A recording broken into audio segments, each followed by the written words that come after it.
Alec Baldwin was given a live gun on set. He heard the blanks and then another pop. Now I'm going to ask you about the gay question. So, Do you have to kiss a guy on Yeah. so how does that work? In the moment, dude, it really is quite a special... Is an actor allowed to charge extra for these activities? Good question. Again, this is such a controversial conversation within acting and within film of like, there's a lot of talent in South Africa, genuinely. And I think overseas companies are starting to see it. I think Netflix and NBC, and I think they really starting to understand that there's very much an untapped potential and an untapped industry here, that I think over the next 5 to 10 years, you're gonna see a massive influx of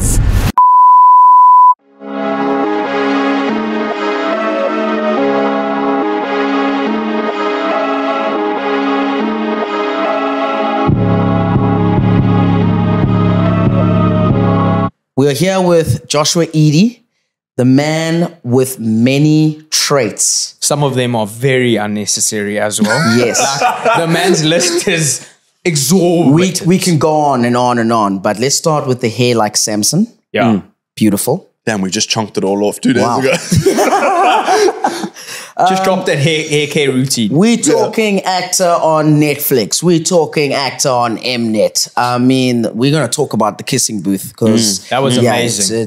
You watched it. Yeah. You watched The Kissing Booth. I watched, you know, it's one of those movies that your girlfriend watches at home and she's then you just blown pop away on. and you like on the couch and you're like, oh, that's kind of nice. It's kind of interesting. Yeah, What's just going on gaze here? over You know every what I now and mean? then. And now when the second one comes, you're like, damn, I need to watch this, you know? Stay up to date. Well, there you One of go. those. What else? Showmax. Lioness. On Mnet as Liam. Yeah. That was sick. I watched a few clips yesterday. That was Proper. Wow, that's completely different to Kissing Booth and everything else. So that was a challenge. Also on the GQ magazine, Yeah. handsome. You can check him out on IMDb too. And he's 6'3.4". And he's 6'3.4". Why did they put the point? Why did they put the Point. You're already big enough. Why are they doing that? I'm not even, asking the same guys, thing. I'm not even finished. Check out the Storytime podcast. He's on that too. He's got a little bit of horse riding experience. Can play the guitar. Yeah. He surfs. And also, I really enjoyed, was it Beer Olympics? Yeah, thank you. Beer Yeah. Olympics. I used to be a drinker, man, and I used to love it. We used to call it the Drunk Olympics. Oh, there you go. When we used to do it. And oh man, I had a little bit of nostalgia there. That's so he's got that too. What else have I missed? There's something with mom. Don't tell mom. Yeah, that's a food and drink show that I have with my dad. Yeah. Amazing. Yeah. Amazing. So welcome, guys. Welcome. Thank you. Cape Town is fresh. It's awesome to have you. Yeah. So And he's kicking off our Cape Town trip as well. It's our Kicking first we go. Cape Town Kicking guest off our that we've Cape Town had. trip. I'm very privileged to be here. Thank And you what a for great having me. name. This is cool. What a great name, hey? You know, there's power in the name. The dude. name, you Yeah. know? Yeah. Went biblical with that. name. Biblical, bro. Exactly. You know what I mean? There's power in that. He took There us you to go. the promised land. Cape Town is the promised land. That's what it is. There we go. Yeah. Josh, amazing.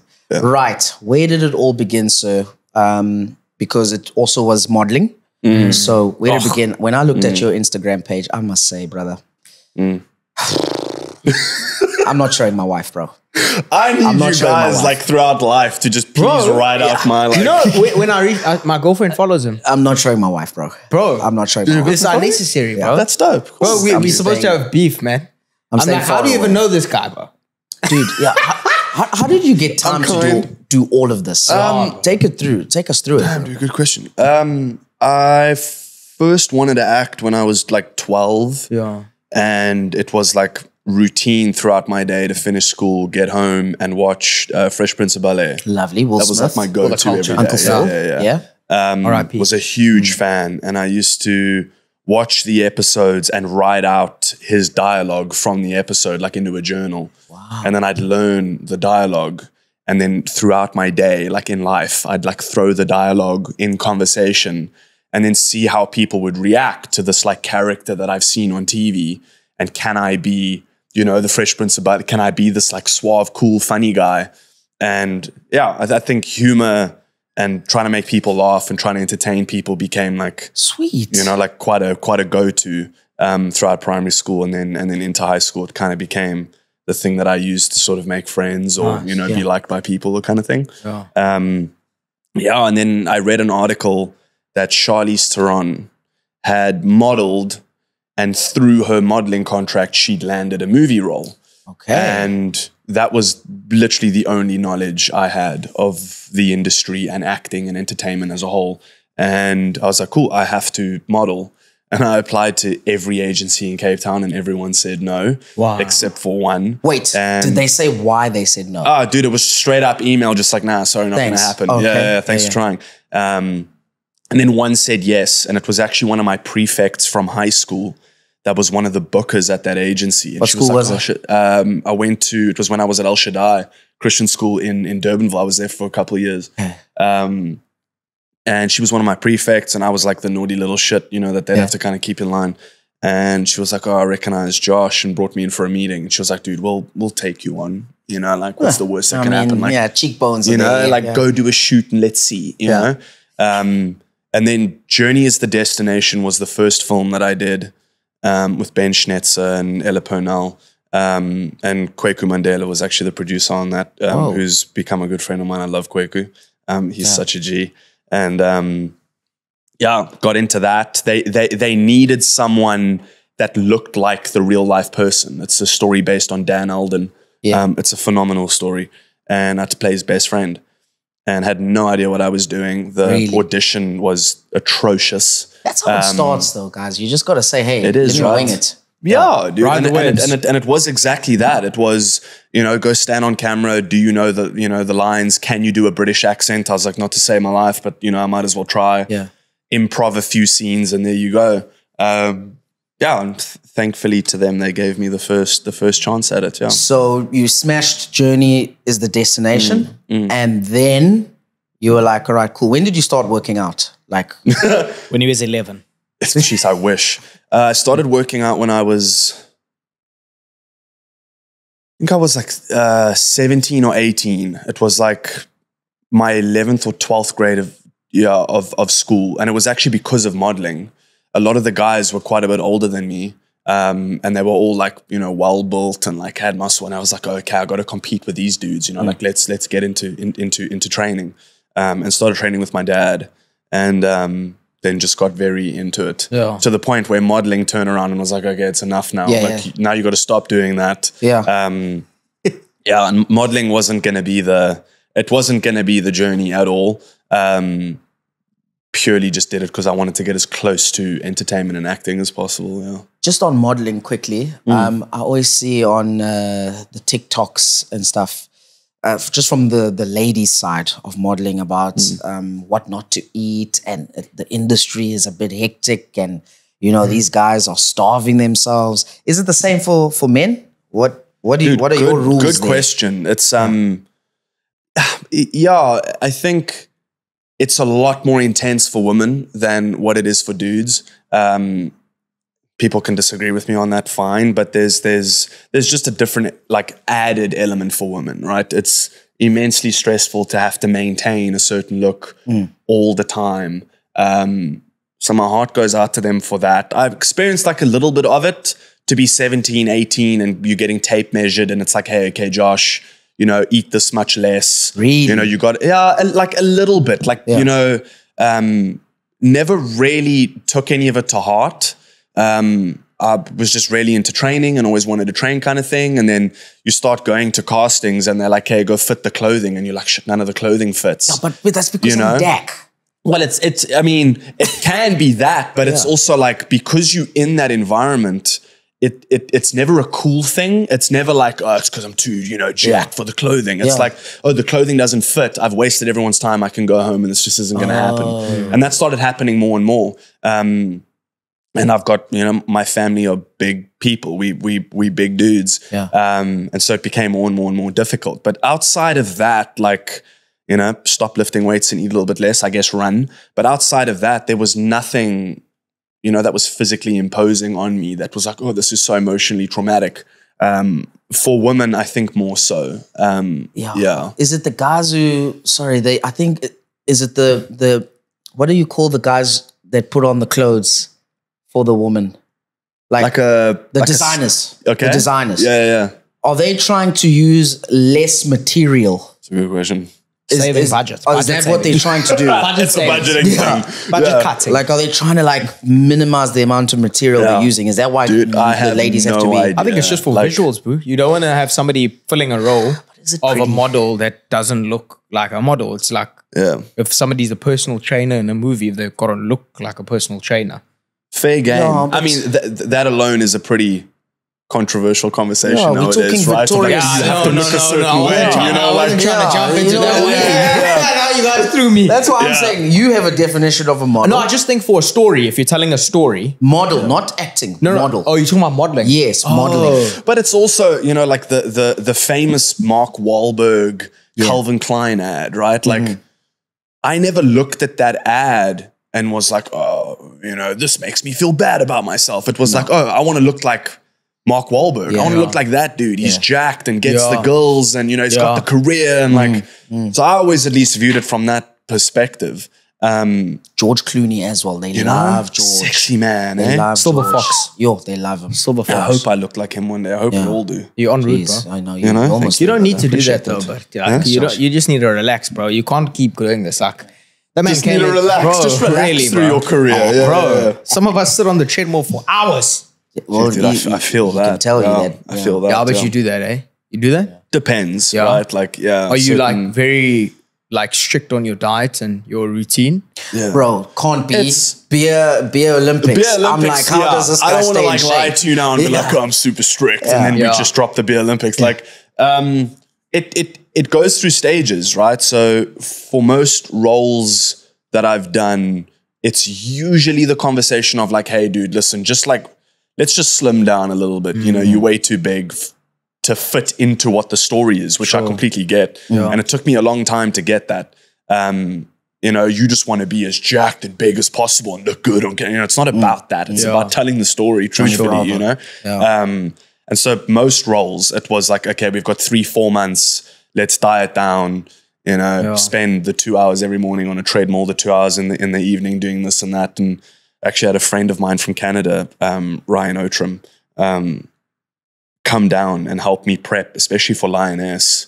That one was intense. What did you need to do there for Lioness? Well, that was, so the whole auditioning process of that was different. Originally, they had someone in mind that was like 17 for the role. For Liam. For Liam. And my argument to that was like, well, if we go slightly older, we can do so much more. You know, it's not a minor. We're not like trying to like Seasons. right? So I was like, sick, you know, let's read for it and see what happens. All credit to my agent at the time. She pushed for me to do it regardless of the age. And read for it, booked it, thank the Lord, and then had the phone call. And they were like, listen, you know, this guy's dealing with a lot of drug abuse and a lot of this and that. And they basically broke down for me what could potentially happen into season 2, and am I comfortable with it? Do I agree with representing it? Obviously, Liam, you know, comes out as gay in the second season as well. So there were a lot of questions around that, and my fear I've got questions around that. Carry on. Yeah, because I keep asking him that. for sure. The fear was like, you know, I don't want to step on anyone's toes and incorrectly represent something that's very important to tell truthfully. And yeah, my mate Ryan came down and I was like, dude, I've got 3 months. I was 120 at the time. What? Which is like the heaviest I've ever been. But it was during, like, in and out of, I don't want to use the word that you guys get, but you know when we were all in lockdown and like, it was during that stuff, right? I know they flagged Touchy the words. 120 kilos. Yeah, I was a What was heavy your boy. waist? If I may ask. Dude, like 38? a 36, 37. What the hell? But it was, bro, he was That's never, what I'm saying. He's a 36 and a 120. he wasn't curvy though. That's what I'm saying. That's built. the boy was thick. Yeah. Some wonder. He had some wonder. Yeah, He it had was, some. and it was just out of loving training, having nothing else to do. Jess and I were both actually working together at the time, working from home, and it was like, cool. All we can do is go to Train. the gym. Wow. and then booked the role. And I was like, listen, we need to get like way down. Like to play someone with drug abuse issues, you're not going to be 120 kilo, you know? Yeah. And he put me through what in his opinion was a very simple, basic 3-month layout. Yeah. I was like, dude, this is trauma causing. Is he like this PT though? Oh, he's huge. He's a power lifter. I love raving about my friends. Yeah. He's a power lifter. He just started a company called Wrath with Frank McGrath. I don't know if you remember the animal brand. Yes. It was on all the test. Animal snack. Yes. Animal test. Frank McGrath is the that guy thing with the not huge illegal, bro? forearms that was like on the covers. So they I started took Wrath that thing together once, now. bro. Yeah. Everyone did. Everyone wait. bought that stack to be like, I'm gonna be huge. I took animal test, bro. Yeah, I think I was like 19.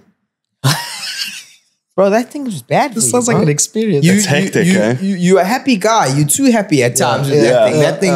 That thing makes you a sharpshooter, bro. It does. You're just out here hustling, bro. You hungry 24/7, you know? That thing is dangerous, bro. That's like Viagra in a pack. Yeah, dude. That's Stay away. Stay clear. All right, so he made that, yeah. So he sorry if I'm dragging this out, but so he came down and helped me through it. So it was a lot of like, we did a lot of carb cycling, certain days, no carbs, get your 1.5 hour cardio, your 2 hours weights or whatever. You know, you get to midnight. As it hits past midnight, he like hands me a bowl of mince with like sugar-free like tomato sauce. And that's the only sauce we had for like 4 months of the year. Like, my cheat days were alcohol, because when you training that vigorously and eating that specifically, all I wanted was just a nice cold beer. So like that was the go-to, which was every 6 or 7 days. What's the beer you're drinking? Bomb Squad, my friend. Yeah. Got a rep. Yeah, there's a lot of prep that goes through that.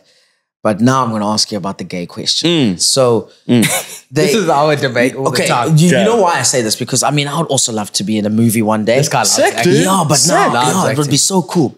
But now the question will come now. What if they'd say, all right, brother, listen, we've got, and I've had this conversation with my wife as well, where you say, all right, cool.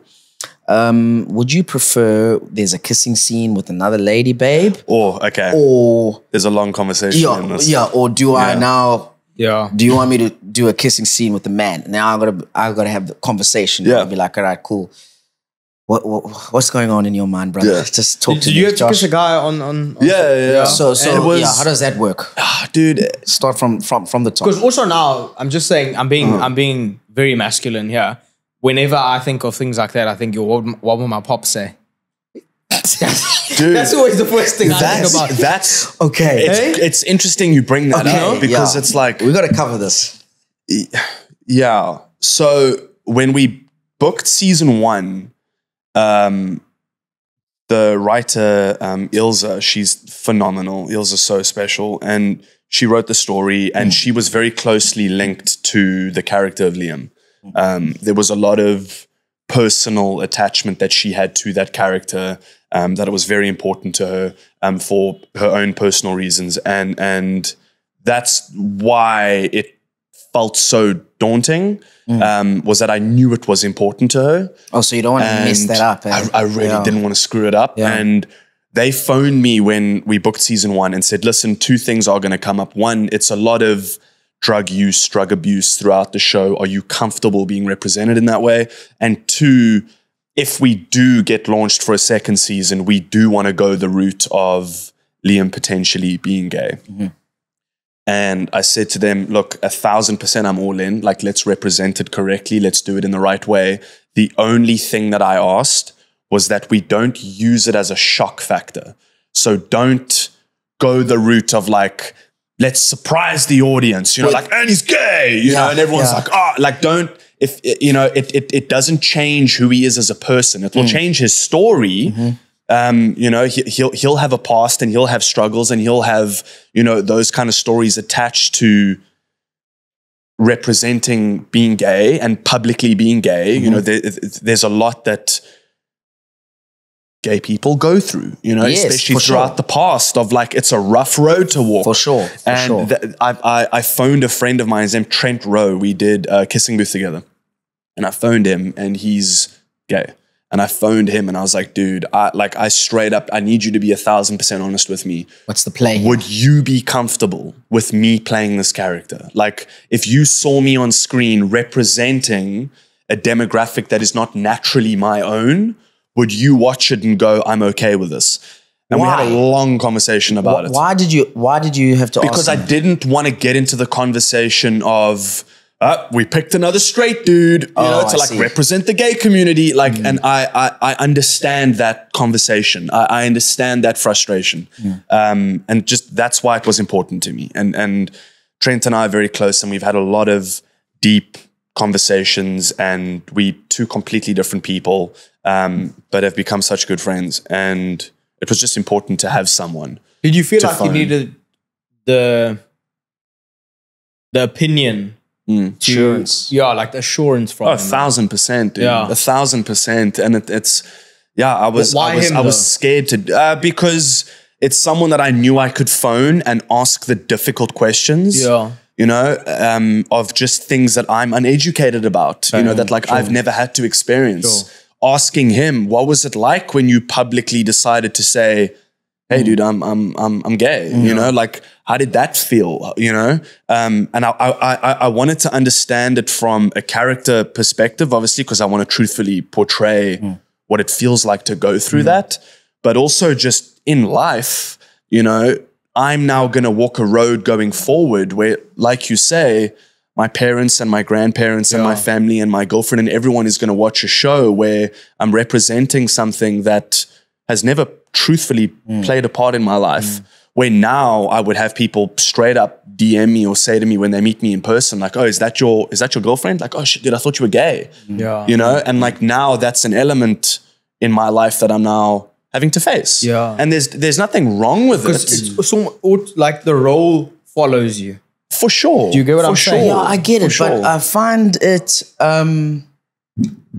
it quite cool the way you've looked at it. It is an art. It is an art to be able to represent something that you're not. Community. In such a way that is convincing enough for people to believe that you could actually be that person outside. Yeah. So it's a compliment, actually. Thank you. Appreciate that. Number one. But number two, I like how unselfish you were there.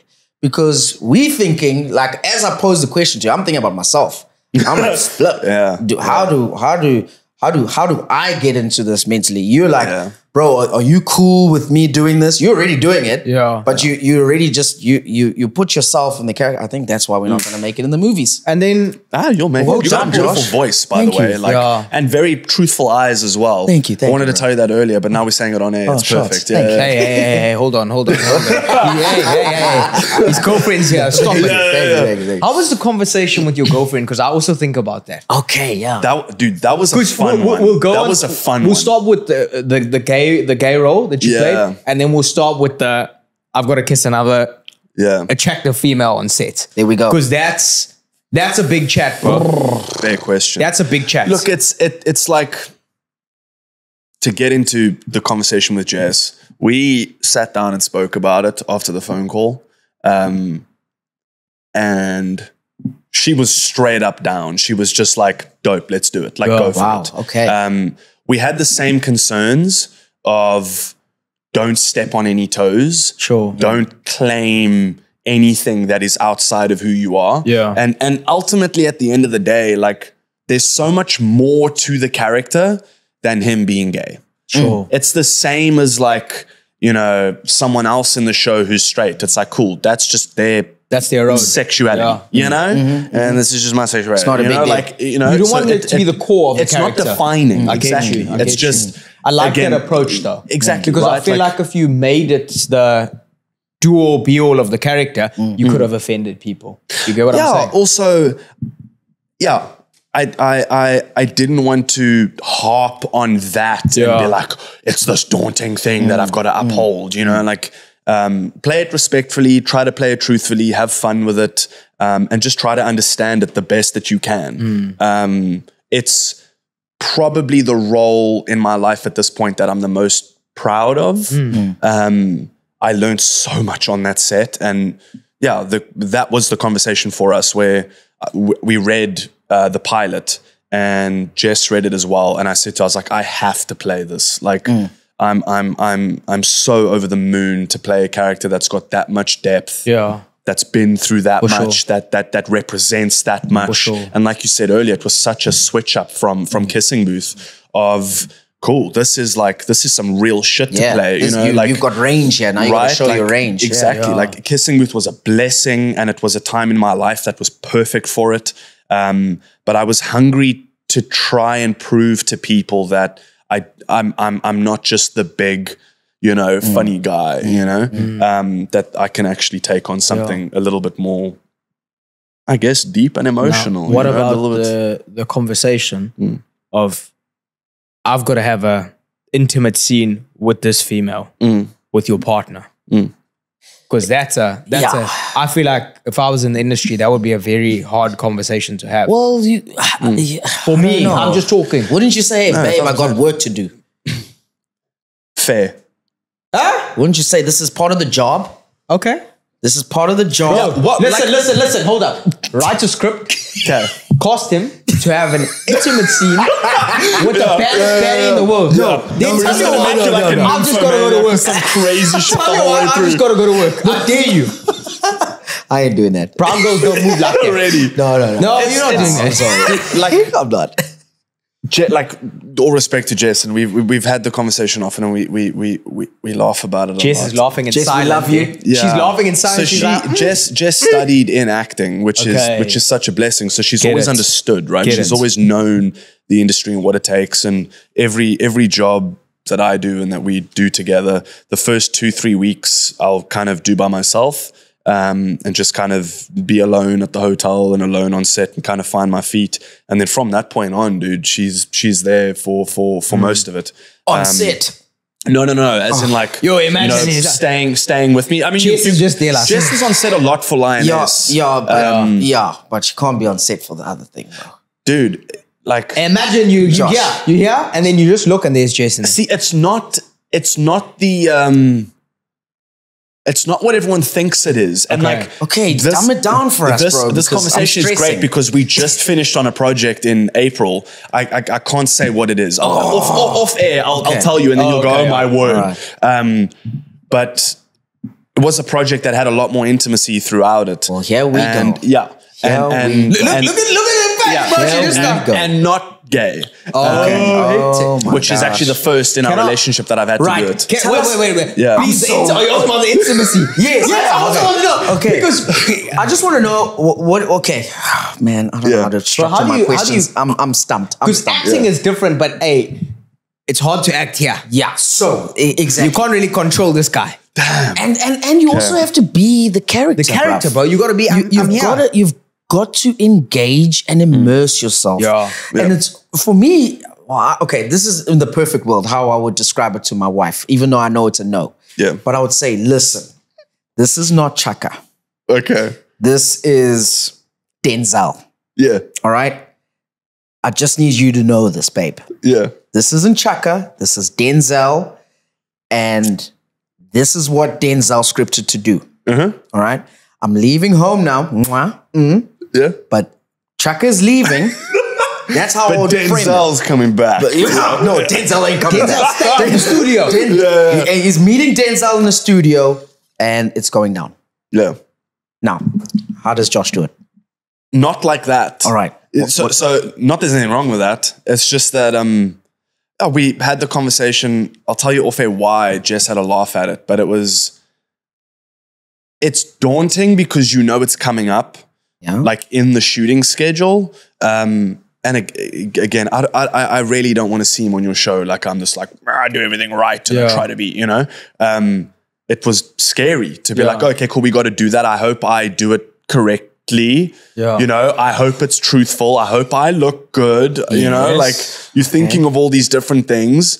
It's also the first time ever that I've questioned the way that I do things. When there's a camera there, you're like, do I kiss weirdly? Okay. You know, do I run my hand through her hair strangely? You know, like you start overthinking everything. Yeah.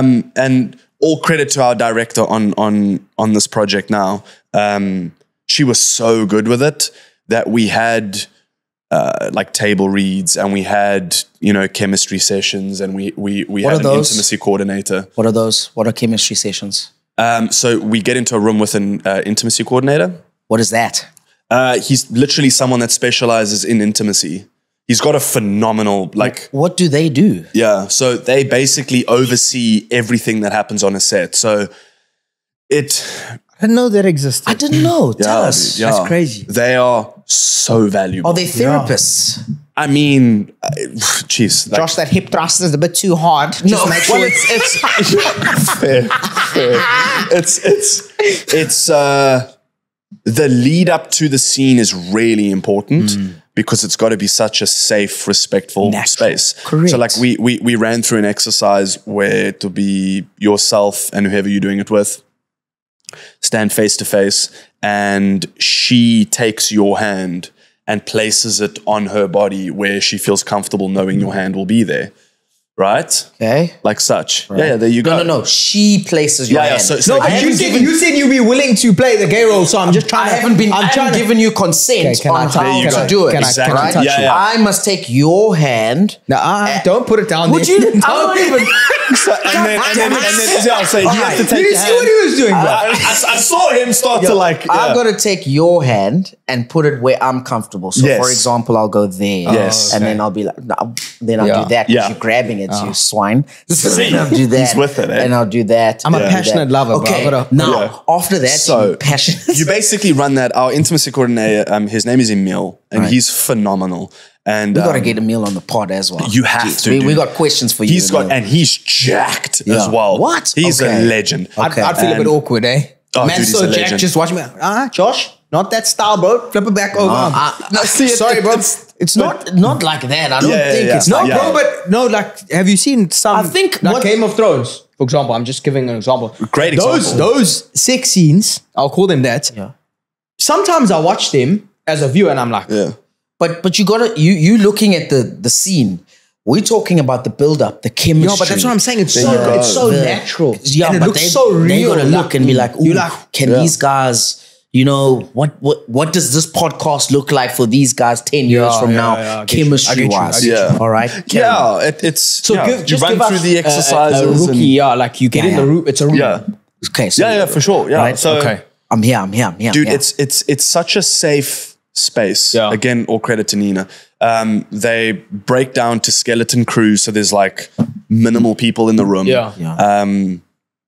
And yeah, intimacy coordinator runs you through your exercises before the scene. You guys have a conversation about it, walks you in the room. Everything's very quiet. And you do your scene. And director might be like, okay, cool, that was great, but camera couldn't pick you up from here, so maybe don't move in that way. There's a lot of like choreography. There's a lot of like free run with it as well. It's such an intricate moment to try create, right? Yeah. And So tough. it was a big one for me in that I was so scared of at any point making the female feel uncomfortable at any point. Yes, because Of like at the end of the day, I am still a strange dude that's doing this job with you, and you know, so you want to make her feel as respected and as beautiful and as, you know, in the moment and respected as possible, you know. it's tough. That was the goal, dude. But It's tough. the focus of the scene, like, it's always funny away from set, and we're like, oh, sex scenes, you know. There's like so much controversy and humor and misunderstanding to it. In the moment, dude, it really is quite a special art. Yeah, of like, you really have to respect and understand the other person, right? And just be like, cool, this is something we're going to do together. This is something we're going to walk through. This is part of the job. You know, you're going to tell me if you're uncomfortable, if you don't like something that I've done, and we're going to talk it through. Yes. Our director and our set gave us all the time in the world to be like, listen, if you're not comfortable, take 5. Yes. You know, find your feet again, take a breath, go through this, go through that. So it's actually, and it was the same on Lioness with kissing scene with a guy.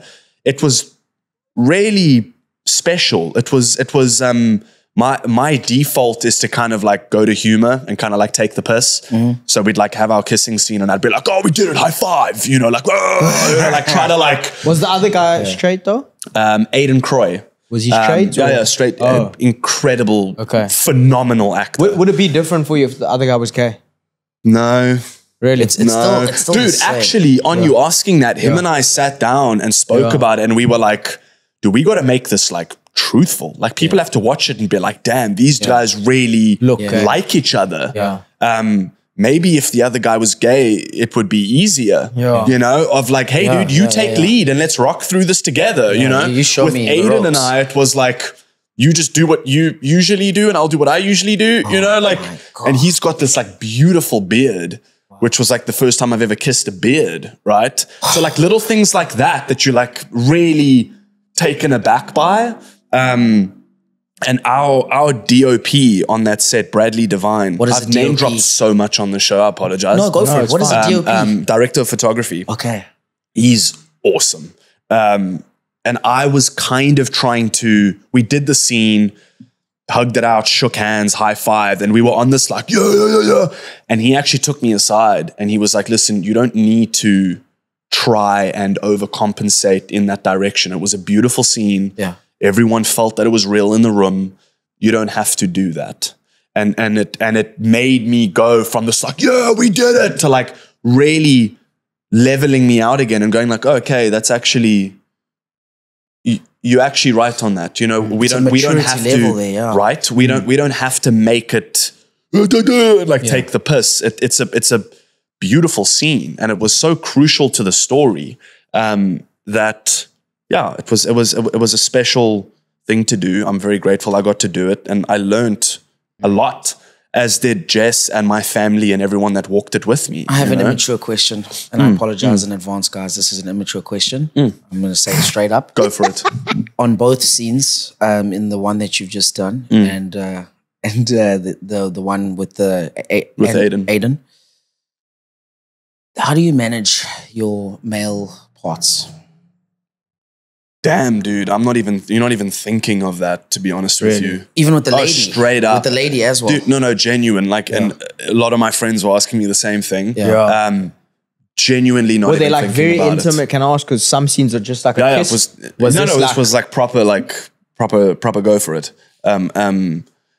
Genuinely not even. I'm sure like they are. Okay. Yes. Yeah. With the one we did, yeah, you have to take a supplement. No, dude, it's I would wear 3 pairs of underwear. It's like, I mean, you can't wear underwear in the scene, dude. Oh yeah, shit, it's exactly. No, man, you've got like a sock thing. Okay. Explain that. Oh, explain boy. that. Now you're telling us too, but explain that. Please, then we can move on. I really hope I'm representing acting and like the industry correctly. Now I'm putting him in a sock. This is crazy. Yeah, you wear a looking sock like a Christmas treat that they like tape to your body. All right. And it's got like padding, so like you can't feel or see anything. Oh, you can't. You like look like a Ken doll, basically. All right. Okay. Yeah. Would you ever do a frontal though?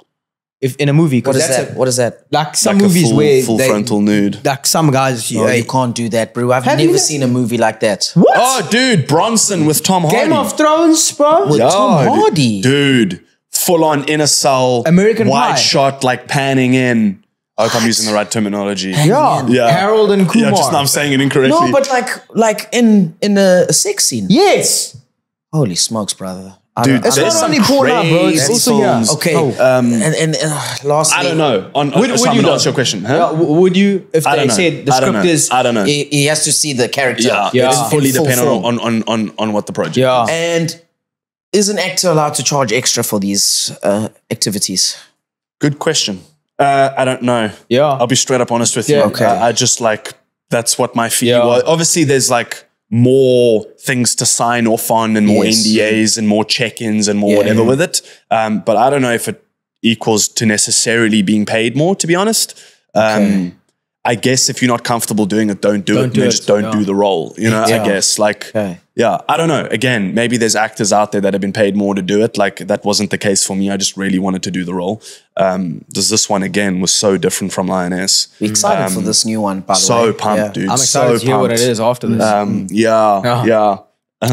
But what a journey, man. You know what I love about this podcast is that when you sit at home and you think, oh, when I'm older, I want to be an actor because it's easy, or I want to be a whatever, like because you think it's easy. That's what I'm saying. Yeah. And then you realize that that's the hard parts of it that we don't chat about. You know what I mean? That's not spoken about enough. You know, a lot of industries almost get disrespected for being, oh, it's the easy way out. You know, like, oh, she's just a teacher. Oh, he's just an actor. You know, the disrespect happens, but you don't realize the behind the scenes, like with this. But like, we don't know it. So there's hard to it, like the gymming, the working out, getting on set at crazy times. I'm sure. Oh, dude, and even that. As an actor, like, you get there at 6. The crew've been there from 4. Dude. You know, like, you got to work out and look good. Cool. Okay. Dude, the writer sat for 8 months writing the show. Like, you know, so, and didn't know that it was going to get picked up. They were just writing for 8 months, hoping someone was going to pay their money for this. So, I never feel that I'm in a position to be like, oh, my job is so hard. Yeah. Because you're working with people that are they're so in love with what they do, the passion, that they've done it for free, that they've done it at crazy hours of the day, that they've done it under insane circumstance. Like it's a really special industry. Like at the end of the day, it's a bunch of grown-ups getting together to, in the public side, play pretend. Right? Yes. You know, like, yes. But it's film, and it took me maybe a little bit longer to realize that I'm madly in love with film and like writing and producing. And I find it like, even this, dude, is fascinating to me, that when you start, I guess, to study and understand film, like I'm trying to do, dude, it's such a unique industry, and it really is a mirror towards society, right? Like we pick up so much out of film. Like there's certain stories around the world that you would have no idea about if not for poetry and film and, you know, music. And like it plays such a crucial role in culture and in who we are, that it's such a blessing to get to be a part of that. You can say that again, Josh, because I absolutely love stories. Obviously, we all know Christopher Nolan. I was telling the boys last night, I was like, bro, this guy, let me just pause him. This is amazing. I went to watch Batman with him once at his house. Let me just tell you, we put the volume off because this man said word for word, scene for scene, on time. Dude, respect. I'm like, bro, what the hell? I didn't come here to watch Chaka and Guane. The passion, bro. Like you were saying, it's story into society. That's what it is. And it's just you. That's also why wrestling is cool. Okay, it's also pretend. But that's the beauty, and it's actually hard to be a phenomenal storyteller on screen and then de-rolling yourself afterwards. You know, we can talk about the Heath Ledgers of the world and stuff like that, but if you really love your craft and you put your energy to it, then it becomes authentic, an amazing piece of work that we watch. And that's where we say, kudos, guys. This is amazing. You didn't just pick the script up a month ago and be like, flip, I need a job. Let me just go and do this. You actually flip and work on your body. You maybe might have to shave your head. That'd be badass. You lock yourself in a hotel. You know what I mean? Heath Ledger did that, eh? Yeah. Because he was a method actor. Am I right by saying that? Yeah. Method is like intense. It's just one of those terms that get like used a lot. What is it? Method is just the technique of choosing to live as the character outside of just camera. Which like, again, this is such a controversial conversation within acting and within film of like, some people claim to be method actors just so that they can behave like an asshole a lot of the time, to be honest with you. And then some people are method because they are really that good. And it's mind-blowing to meet someone and then you see them on set and they're completely different. It's incredible that people can do that. Like Heath, damn, Heath was a G. Have you watched I Am Heath? The documentary on his life? I haven't. Dude, watch that. Like we watched it during lockdown. Wow. And I watched it again and again and again and again. I would. dude, he was such a beautiful human of just like his take on everything. The dude was obsessed with music and art and drawing and painting and filming, and like he was so in it. And I think he was one of the first people in industry that divided the industry and went like, cool, this is celebrity and movie star. This is artist and actor, and you know, like that's what he was, and he was, and that's what he wanted to be, right? Because a lot of those clips in Batman is shot by him, eh? On a camera, like some of the scenes with the Joker. Oh yes, where it's like the handheld. That's actually him. That was actually him. You know what I mean, dude? Often, even like the lip licking, was because of the prosthetics that were sticking correctly, and he was like, dude, just keep it, like have that. That's phenomenal. That he would think that far, like.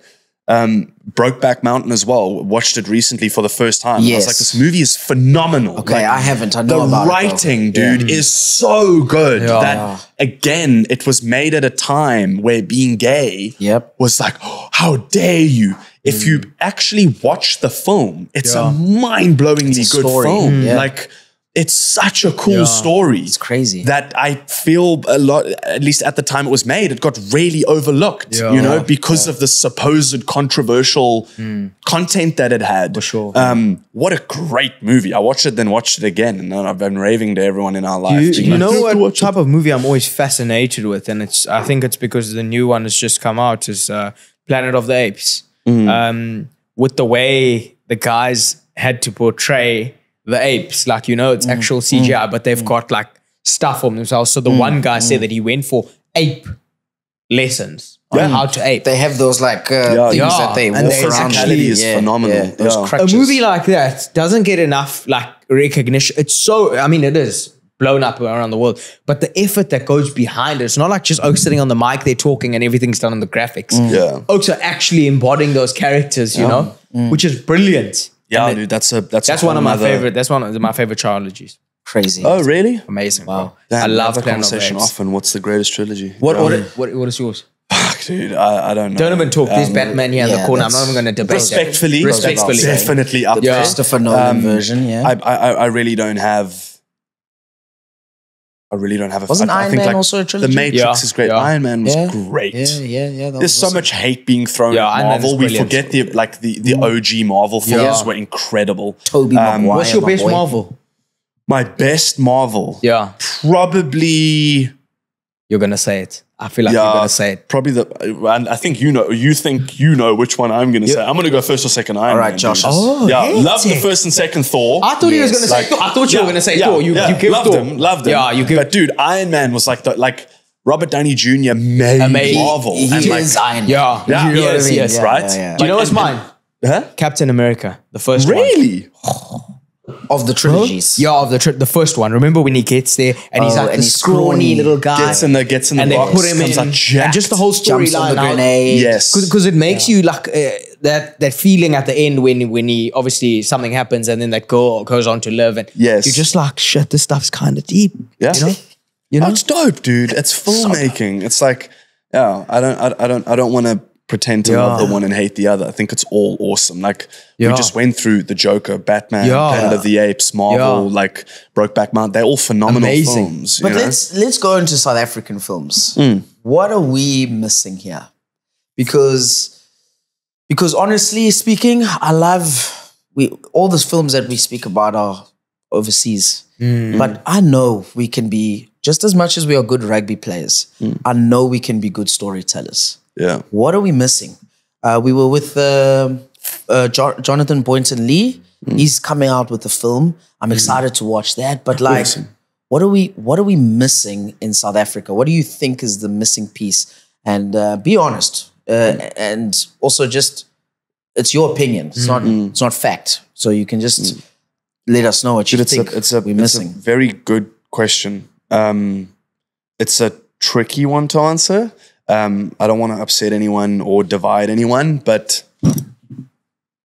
I think we have such a rich culture, so much diversity, and so many stories to tell. Yeah, I honestly I think that maybe it's just been overlooked for a very long time.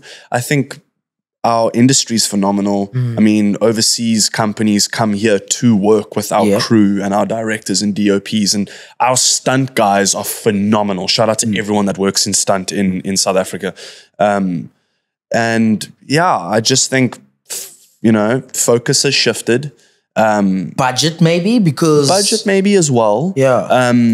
It's coming though. Like Shannon Ezra that we did Lioness with. Shannon is phenomenal. She's amazing. She's such a legend. I literally phoned her before both seasons to be like, I don't know if I can do this. Like, please help me. And she literally held my hand through both of those seasons. She's incredible.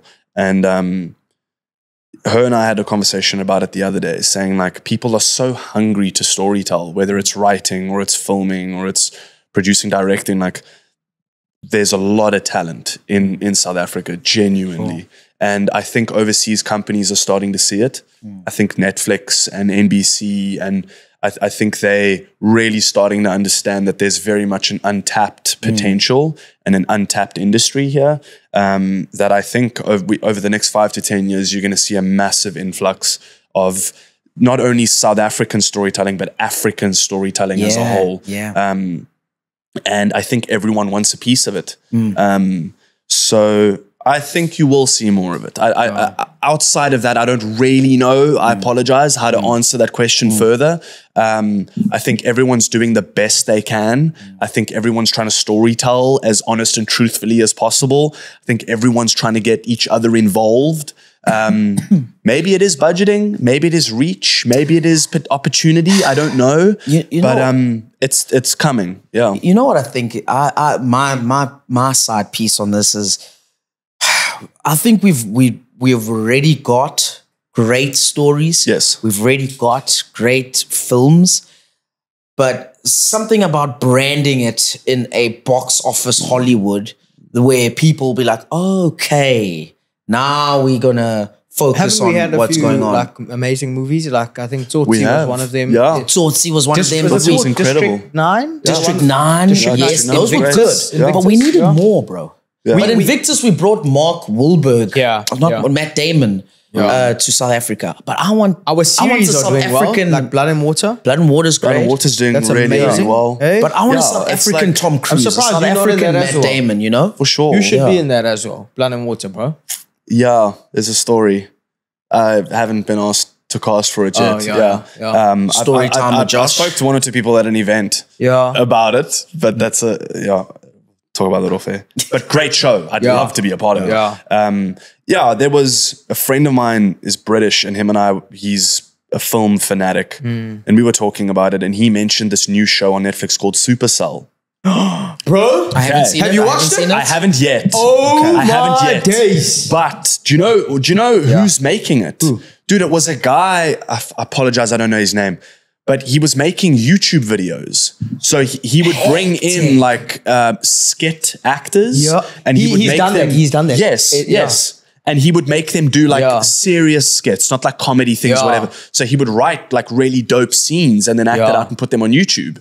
And then I don't know the behind the scenes of it, but got in touch with Netflix and they were like, here's budget to make a season, made it, and it's 100% Rotten Tomatoes. It's phenomenal. Okay, guys, is this what we need to do? I started watching it on a Saturday morning and I finished the series just after lunch. See, like, that's how good it was. The story behind that, how awesome is that? That it was a guy that makes YouTube videos. And he casted influencers. Yeah. Is this what we need to do, guys? Hey, the 3 of us. Oh, man. Let's get it going. Oh, man. Make sure you write that scene for him, though. No, don't write. Make sure. Okay. Make sure. Come on, guys. I need a long-lasting life. Okay. There we go. So, there we go. Yeah, but we'll make it easy for you. It's amazing, man. Yeah. Speaking of stuntmen, and just the behind the scenes of filmmaking, Alec Baldwin was given a live gun on set, and a live gun meaning it was a gun, it had a bullet and a real bullet, and he shot someone, and that person was, what do they say on social media? Unalived. Yes. Now, what measures are taken in terms of behind the scenes when you guys are using weapons, when you are using fake drugs? So like, I know I can see how they stuff that up by mistake, but like, who's in trouble there? Is besides him? Good question, dude. Yeah, really, really heartbreaking incident to happen to Alec Baldwin, to the families involved, to everyone that was on set. There was another actor that was on that job. I can't remember his name. That was on set that day. And he in an interview, I think he's like being interrogated and like questioned about the day and the moment that it happened. And he recalls being there and hearing they were rehearsing the scene. Oh my gosh. And there were blanks obviously being fired out of the gun. And his words, obviously not exactly, but his experience was that he heard the blanks and then another pop that didn't sound like the blanks, and taking notice of it and kind of walking onto the set and obviously seeing everything that has now gone down. Look, how does one make that era of bringing live? Damn, dude. Live guns. So we spoke about it the other day. Apparently it was people had gone hunting or something the day before, and they mixed up live rounds with blanks and fake rounds and whatever. And problematic that. But yeah, and you know, like moments like also, why are you taking this, set pieces off set? You see, like you're not allowed to do that. Yeah, like moments like this within film, it's actually kind of sad that the public get to have an opinion on it. Yeah. I know that sounds horrible, but like, you know, the person that was obviously heartbreakingly unalived and their family, like, what are they supposed to think and do about this? You know, same with like Alec Baldwin and his side of the story. Like, dude's taken a life. Yeah. You know, like just being at work, doing his job. Like imagine just pitching up to your job and murdering someone. 4 hours into the day, your whole life changes. Like, and you know, like, so I think there's a lot about it that is still so uncertain and still up in the air. I know that the case has been dismissed or whatever the correct terminology it was is now. Dismissed because of prosecutorial misconduct. Yeah, they didn't have enough evidence of something that they claim to have or something. How traumatic must that be for him? That's intense, dude. Because that could change, like, that could literally make him never want to be on set ever again. With the gun. The trauma and all of that sort of stuff. And there could be such triggers to him even being on another set and hearing a gunshot, and now you're like, damn it, you know? That's life-altering moments, I would say, especially in a career like that. So you've got to be so... now you got to be careful now. Because I'm sure things like that have scared you as well. As an actor, you're like... Dude, I've never thought of this before. Really? I've never, like, you know, like it's not my job to do. It's not my place to question. And I'm sure he also felt like that. It's not my job to check if there's no live rounds in this. You know? I'm just here to do my job, sort of thing. You get what I'm saying? Look, like at the end of the day, unfortunately, it will be someone's fault. I don't know who that is. There will have been a mistake that was made. I don't know what the mistake was. I don't know if we'll ever really know. But it's someone's life is gone. Yeah, dude, it's a sad moment. Like I remember when they were filming Resident Evil in South Africa, and one of the stunt women, I don't know if you heard about that accident. No. She was riding the bike. No. So she was riding the bike at camera, and camera was on a crane, and the plan was apparently for her to drive at said crane. Crane would pick up and she would ride under, and the crane would kind of do the switch and kind of reveal the bike kind of leaving out of scene. And the crane just never left. And she went straight into the crane, and it ripped one of her arms off. And like bang, like she's a stunt person. Like that's her career, you know, like again, heartbreaking. Unfortunately, a mistake was made, and it is someone's fault. You know, like that's my take on these kinds of things, is that like, I wish it never happened. It's heartbreaking that it did. I can't possibly imagine being that person to go through it. Like I said that to Caleb Swanepoel on the show. I said to him, dude, and that's what made me emotional about it, was anything that's something so traumatic or life-changing happens, I always think of the person and put myself in their shoes and go like, I said to Caleb, like, how are you not angry? Like, how are you not like, you know, just like pissed off and like, why me? And just like, you know, Because I think that's how I would react. I think I would be mortified. Right? I would be over life. Right? Like, and you have he's such a beautiful person, but you have the conversation with him and he talks you through how his mental had to learn and change and adapt and go ahead with it so that he wouldn't become that person, which is so admirable. Like, yeah, and just to take it back to that incident, like you look at stuff like that happening on a set, it should never happen. It does. And it's terrifying that it does. And that's why shout out to stunt people, like all respect to them. Like, you know, they make actors look dope, you know, like. Doesn't Tom Cruise do his own does a lot of his own, well, I mean, pretty much all of his own stuff. Chan, Shout out Jackie Chan as well. Jackie Chan will beat Jason you in real Statham life. does quite a bit of his stuff apparently as well. Like, Chaka Ngubane also does his own stunts on set. you So know, even need is like a 2-in-1, you know? You know, I'm the basically, agent, right? so you can talk to me. There you go. I will sort out his book. Managerial power. There you go. Simple. Yeah. Dude, before we wrap up, they don't post acting jobs on LinkedIn. So where does one flip and find an opportunity? Dope. Josh tells me I need to find an agent. I don't want an agent. I don't want an You're agent. pretty spot on. Just post where the auditions I was are in the taking industry place. before, eh? Yes, Oh, really? he was in Generations. No, and I wrote. Yeah. I wrote and I've done What a the whole hell lot of did stuff. you write? I've done Really? feature films. Yeah, bro. Yeah. What did you write, bro? Yeah, so Can we watch so it? one of my, you can. let's put so it on some YouTube. of my now. No, not now. Yeah, we can. Yeah, I want the guys to check of it the out. Stuff, lots of the stuff that I did. I have a really good friend up in Joburg. His name's Khalid and Waleed. They write and they do a whole lot of things. So I was always part of that. No and ways. I learned about like cinematography, setting that's the awesome. scene. My favorite was brilliant. his set on Generations. He was a bully. No, bro, I really. you the bully on that Generations? wasn't my favorite, but That was we my did favorite. for the first. I don't know if you know Losha Cooper. You know, she's a really popular actress, and we did like this feature film together. What's it? Rainka. Breaker. Rainka. No, that's other chick.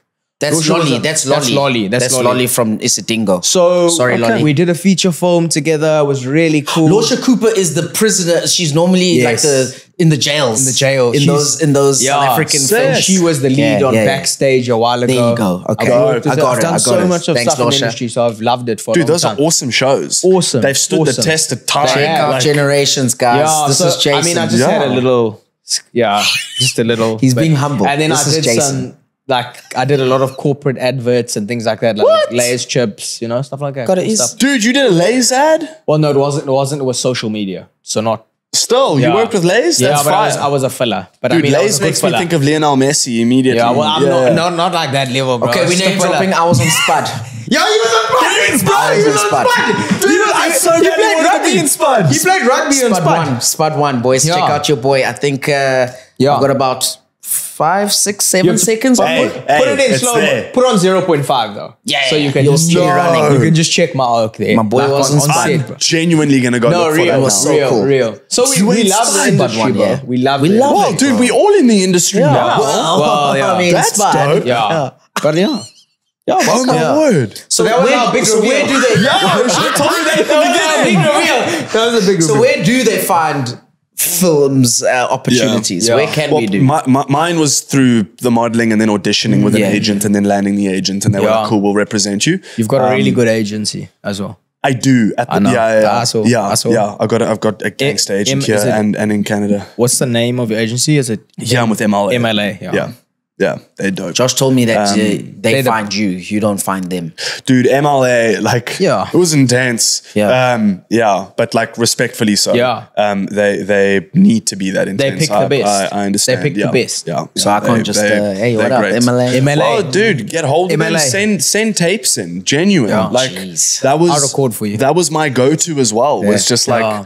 you know, I'd done Journeys to Destination and went in to meet with an agent and they were still like, dude, you still have to give us tapes. Like, Oh, really? granted, you've done a project. Like, we want to see what you can do on tape. We want to see a monologue, a dialogue, or whatever. Like, Okay, so this is how you get into agency levels. Yeah. You got to send them a yeah, monologue, that was dialogue. my breakdown of it. I'm sure there's Amazing. people that get scouted. I'm sure there's Amazing. people that post things on YouTube Yeah, and that's and, the new and, way. you know, TikTok, and yeah. exactly, and Okay. get picked up from there. Big time, right.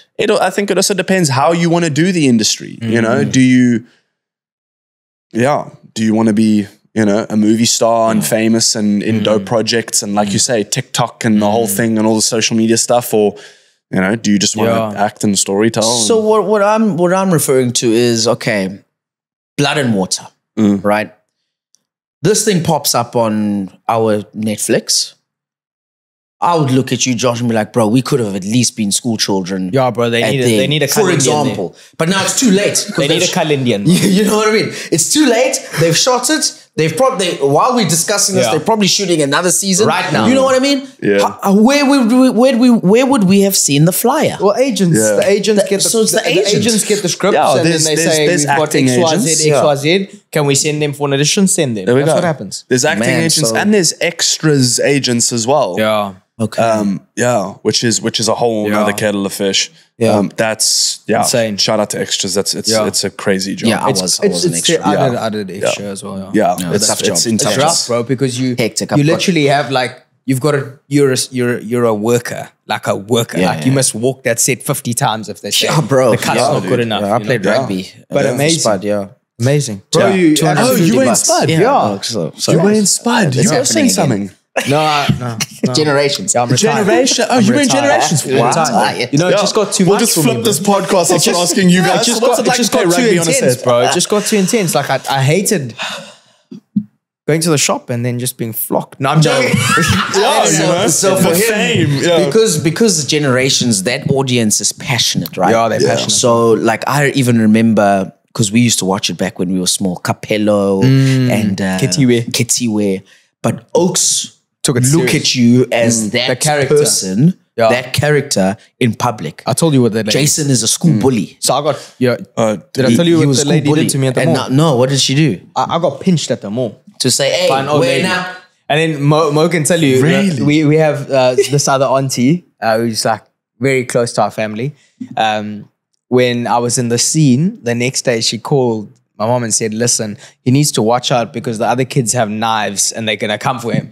So mom's like, bro, it's a show. It's not real. Acting. Yeah. So people don't get that as well. People misunderstand that. No, until you get on a 99% of the time. Bro. Yeah. Josh, it's been a pleasure. Brilliant. Thank you. You're Brilliant, This was so much fun. We need another one because I've got many questions to ask in this industry. We are excited to see what you are going to produce going forward. Guys, please check out Storytime with Josh. Please. It is actually pretty insane. It is. So if we can, we should link it on our bio. Yeah. So man, it's awesome what to we'll have do is you. when we drop the reel, we'll just collaborate so people can just follow. We'll collaborate with you on the reel as well. Appreciate that, Thank you so much, Josh. It's been a pleasure, man. That was thank you for your time.